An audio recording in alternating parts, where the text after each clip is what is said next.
Food safety process flow. What is food safety process flow? Food safety refers to procedures for preparing, handling, and storing food that are designed to avoid foodborne sickness and injury. From the word safety, which pertains in state of not being harmed or not in danger of the specific food, and process, which are the steps needs to be done in order to preserve and secure the good quality of the food. Hypothetically, it is a procedure that is implemented of the food production cycle in order to prevent risk to consumers.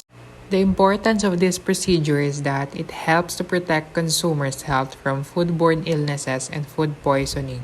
As we all know, food poisoning occurs when bacteria, viruses, and other pathogens infect food, making those who ingest the contaminated food very sick. Food poisoning may usually be treated at home within a week, but it can also be serious and necessitate immediate medical intervention. That's why food safety process flow has been implemented and being practiced. The food safety process flow aims to understand better what happens after we purchase foods we need.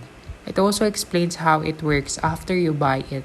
First, they prepare the food with proper hygiene after receiving the order. Second, they cook and pack it before the rider picks it up and distributes it to the customers. Since we have been dealing with the pandemic, they must consider this type of the step to ensure the safety of the customers ordering the food.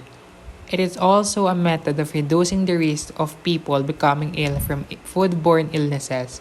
Simply following the steps is the very best way to ensure the safety of your customers.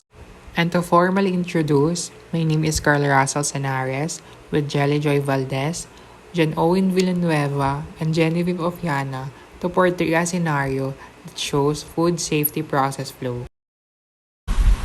E-commerce is already occurring since then. However, during this time of pandemic, online shopping, or what we call the e-commerce industry, is become more advisable and convenient to us rather than visiting physical store. Having this kind of setup where we are still experiencing dilemma are very useful and recommended. Why? Due to the reasons of: first is that it is convenient. Online shopping promotes convenience. Convenience such as it can fulfill our needs whenever where we are. We don't have to bring out physical money just to pay our bills because it has online payment where we can use debit or credit cards. Second, it is more safe. During this time of pandemic, each of household family main priority is the safetyness of each other. Having this kind of online shopping allows us to shopping even we're at home.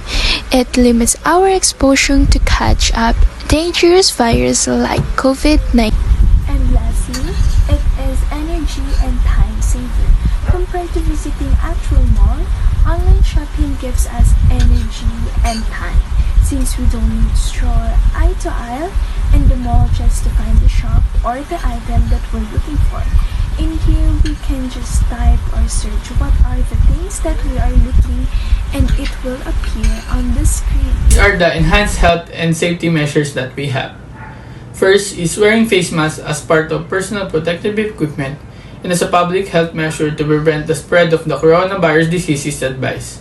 On the other hand, the use is inextricably linked to social and cultural practices and has taken on a variety of personal and social meanings.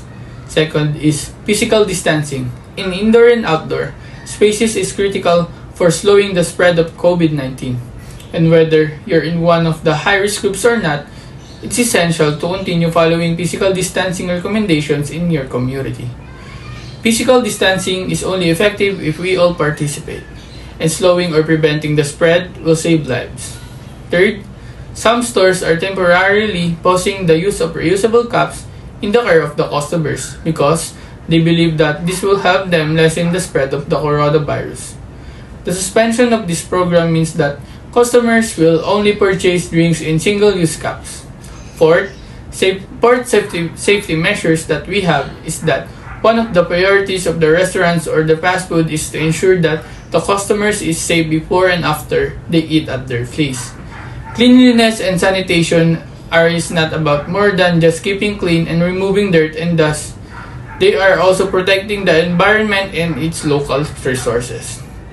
Fifth, the fast food restaurants follow the instructions of the government that they should put protective screens. For example, the counter shields, table shields, and table markers have been installed to guide customers. And lastly, suspension of self-serve stations is also applied with some of the restaurants, since we all know that the virus can also get if we touch things, for example, plates in the restaurant.